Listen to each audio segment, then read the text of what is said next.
বায়ুমণ্ডলে carbon die oxide CO2 এর মাত্রা বৃদ্ধির কারণে অ্যামাজন রেইন ফরেস্টে গাছের গড় আকার ক্রমাগত বৃদ্ধি পাচ্ছে, একটি নতুন গবেষণায় দেখা গেছে। বিশ্লেষণে বলা হয়েছে, প্রতি 10 বছরে গাছের আকার 3%-এরও বেশি বৃদ্ধি পাচ্ছে।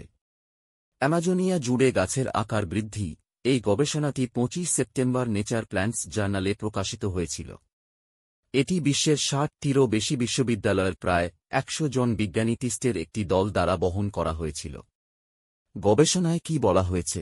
বিজ্ঞানীরা দীর্ঘমেয়াদী ডেটাসেট তৈরির জন্য অ্যামাজন অববাহিকা জুড়ে গড়ে 12,000 বর্গমিটার এলাকা সহ 188টি স্থায়ী বনভূমি জুড়ে গাছগুলি পর্যবেক্ষণ করেছিলেন। যদিও পর্যবেক্ষণের সময়কাল পরিবর্তিত ছিল, কিছু 30 বছর পর্যন্ত দীর্ঘ ছিল। এই সময়ে গবেষকরা দেখতে পেয়েছেন যে প্রতি দশকে গড়ে গাছের সংখ্যা প্রায় 3.3% বৃদ্ধি পেয়েছে। সাধারণত একটি অবিরাম পুরাতন বর্ধনশীল বনে গাছের গড় ব্যাস প্রায় একই থাকে, কারণ চারাগুলি পতিত বট গাছের জায়গা নেয় এবং বৃদ্ধি পায়। বিজ্ঞানীরা বিশ্বাস করেন যে অ্যামাজন রেইন ফরেস্টের ক্ষেত্রে বায়ুমণ্ডলীয় CO2 বৃদ্ধির কারণে গাছগুলি এই প্রবণতা অনুসরণ করেনি, যা গত 30 বছরে প্রায় 15 ক্র্যাস্ট হয়েছে।